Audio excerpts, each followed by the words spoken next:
مباراة المغرب تحت 15 مع المنتخب السنغالي تحت 30 سنة. هذه مهزلة. هذه الأمور ما تشوفها في آسيا ولا في أوروبا، فقط في أفريقيا. ويقول لك فوزي لقجع متحكم بالكاف الاتحاد الأفريقي. لا والله. مد الصحراء المغربية يكتسح مالي بعد كينيا ومصر ويطحن أوهام النظام الجزائري مرة أخرى. في ظرف أسبوع واحد يحولوا 4 بلاد من اعترافهم بشيء لاعترافهم بالصحراء المغربية. بوريتا عامل شغل عظيم، المغاربة عاملين شغل عظيم. السلام عليكم اخوتي الاعزاء، مرحبا بكم في فيديو جديد على قناتكم وقناتنا مغرب ستار. في هذا الفيديو اصدقائي غادي نشوفوا اول تعليق جزائري وعربي بعد اعتراف مالي بمغربية الصحراء. مالي كتسحب الاعتراف بالبوليخاريو وكتعترف ان الصحراء المغربية مغربية من القدم ومن الازل. وايضا بعد هذا الاسبوع اللي فات اعتراف مصر والان مالي، ضربتين متتاليتين للنظام كبرانات. تبون ما بقى عنده ما يزيد، ديما الهزائم وراء الهزائم، وهو اينو الثاني السعار عند الجزائريين. فيديو رائع جدا اصدقائي. الا عجبكم الفيديو ما تبخلوش علينا بجيم والاشتراك في القناه باش تكبر العائله ديالنا اصدقائي، لانها قناه مغربيه. وما تنساوش دينا شي تعاليق مزيانين. خليكم مع الفيديو ونتلاقاو مورا نهايه الفيديو، وتحياتي لكم.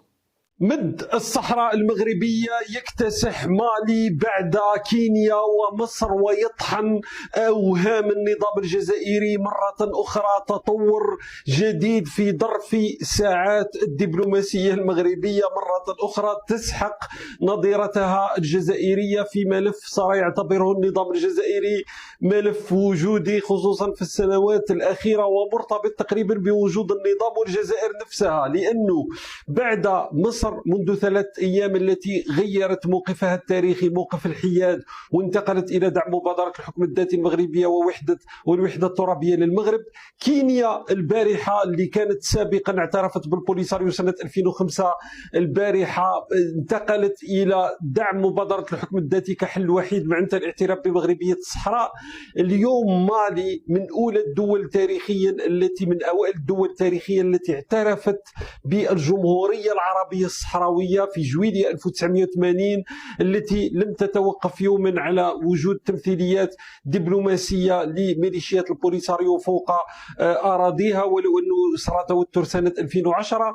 لكن اليوم أعلنت مالي سحب اعترافها بالجمهورية العربية الصحراوية من جهة، ودعم مبادرة الحكم الذاتي المغربية. معناتها في تقريبا 3 أيام، في 72 ساعة، استطاعت الدبلوماسية المغربية اليوم في إفريقيا بعد مواقف الأمريكية، مواقف فرنسا، إسبانيا، كل الدول الأوروبية تقريبا مجتمعة، دول أمريكا الجنوبية التي سحبت في عدد كبير اعترافتها بالجمهورية العربية الصحراوية وطردت ممثلي ميليشيات البوليساريو من هناك. اليوم هذا المد، أي مد الاعتراف بمغربية الصحراوي بدعم مبادرة الحكم الذاتي والتخلي عن العلاقات مع ميليشيات البوليساريو، ينتقل إلى إفريقيا. القضية في المدة الزمنية معناتها في 3 أيام تقلب مواقف 3 دول، من بينها مالي. مالي لماذا مهمة؟ لأنه في وقت عبد العزيز بوتفليقة كانت تسمى بالحديقة الخلفية للنظام الجزائري. اليوم الحديقة الخلفية تتبنى الطرح المغربي وتتقارب أكثر فأكثر مع المغرب بعد تشاد، الدولة الجارة التي أيضا افتتحت قنصلية عامة في مدينة الداخلة واعترفت كليا بمغربية الصحراء. معناتها حتى الآن في دول الجوار، حتى في الدول الإفريقية اللي هي تاريخيا داعمة للطرح البوليساريو ولطرح النظام الجزائري، اليوم حتى رويترز وكالة الأنباء العالمية صارت تصف البوليساريو بشكل مباشر بأنه البوليساريو المدعوم من طرف الجزائر. معناتها اليوم الجهة تقريبا الوحيدة التي بتبقى في الساحة تدعم هذه الميليشيات الحقيرة هي الجزائر، وهو النظام الجزائري بملايير الدولارات من أموال الجزائريين. يعني من 50 سنة شوف أين وصلنا. اليوم هناك هرولة لدعم الموقف المغربي. هناك هرولة لطرد ميليشيات البوليساريو، وهناك بالمقابل كل ما يحدث تطور في هذا الملف كل ما يكون صفعة أخرى لنظام لا وزن لا هيبة ولا مواقف النظام الجزائري المتعفن الذي جعلنا مسخرة، بالإضافة إلى الخسائر المادية الكبرى في هذه القضية. والله المستعان دائما. ومتابعة لهذا التحول في الموقف المالي بخصوص قضية الصحراء المغربية، معنا من مدينة وجدة السيد خالد شيات، أستاذ العلاقات الدولية بجامعة محمد الأول في وجدة. دكتور شيات، أهلا بك معنا. ما هي قراءتك لتوقيت إعلان مالي سحب اعترافها بالبوليساريو وكذا دعمها لمبادرة الحكم الذاتي، وكيف يعكس هذا التحول تغيرا في موازين القوى والتحالفات داخل منطقة الساحل والصحراء؟ مساء الخير. وطبعا هناك سياقات زمنية متفاوتة بين ما هو دولي وما هو إقليمي وما هو محلي أيضا على المستوى الإقليمي، بمعنى أنه الآن كما جاء في البلاغ يعني مجموعة من الدول ولا سيما مالي كنموذج، ويعني دول أخرى كينيا ومصر وغيرها من الدول يعني في أقل من 3 أيام أو يومين، إضافة إلى كل الدول الأخرى تجد دائما هذا المرتكز أو مرتكزها القانوني الشرعي وأيضا المرتبط بالعدالة، مفهوم العدالة على المستوى الدولي في إطار القرار الصادر عن مجلس الأمن رقم 2797. وهذه أمور أعتقد أنها لن تكون هي الأخيرة في اعتقادي. هذا سيكون يعني نموذجا من النماذج الكثيرة التي سترتبط ب هذا الملف على المستوى الدولي عموما، وعلى مستوى طبيعة المقاربة القانونية التي يتم تبنيها على المستوى الجماعي سواء في إطار الأمم المتحدة أو باقي المنظمات الدولية الأخرى أو على المستوى الثنائي. على المستوى الإقليمي والدلالات الإقليمية طبعا مالي إن شئنا نقول رغم أنها يعني ليست طرفا مباشرا في هذا النزاع، ولكن يمكن أن نقول بأنها تتأثر بطبيعة الحال طبيعة الأطراف المعنيين بهذا النزاع. هي في مرمى حجر من الجزائر بحدود ممتدة لآلاف الكيلومترات، وهذا أمر يعني مؤثر بالنسبة إليها على مستوى الاستقرار الداخلي، وهذا الأمر يعني أصبح يعني هاجسا بالنسبة لمالي. وإضافة إلى أن هناك توجهات دولية كما يعني صدر في الولايات المتحدة الأمريكية مؤخرا بأن الدور المغربي المتنامي والمتصاعد كبح جماح الحركات الإرهابية والتوجهات العنيفة في منطقة الساحل والصحراء. هناك الآن التزام قانوني والتزام يعني سياسي وجيوسياسي مرتبط بمجموعة من القضايا بما فيها قضية الصحراء المغربية. وهذا يحيلنا بأن هذا الترابط هو ترابط مهم جدا، لأن بناء هذا الفضاء الذي يرتبط المغرب بفضائه الإفريقي عموما ولا سيما بمنطقة الساحل والصحراء هو مهم جدا على مستوى دلالاته المباشرة كما قلت وغير المباشرة.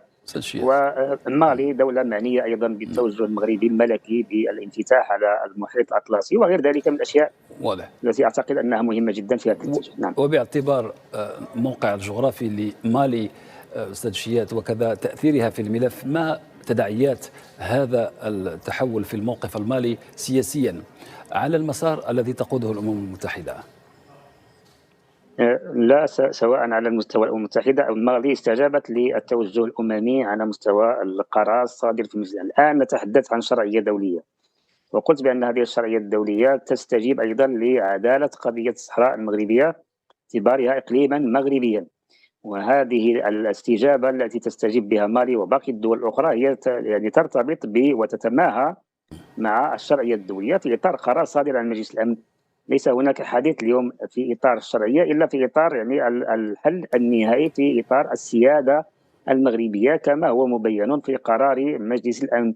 ولكن أيضا مالي هي دولة من الدول الإفريقية ودولة فاعلة على المستوى القاري ودولة مؤثرة في محيطها المباشر، هي في نوع من الاندماج الاستراتيجي مع دول أخرى يعني بوركينا فاسو والنيجر، وأيضا هي دولة موجودة في مواجهة مجموعة من التحديات الداخلية والإقليمية، وأيضا هي دولة عضو في الاتحاد الإفريقي. وطبعا هذه المواقف المتراكمة على مستوى دول الاتحاد الإفريقي سيكون لها أثر مباشر على طبيعة التواجد غير القانوني لما يسمى بالجمهورية الصحراوية. وهذه أمور أعتقد أنها ستكون من المآلات الطبيعية لهذا النزاع على المستوى القريب جدا.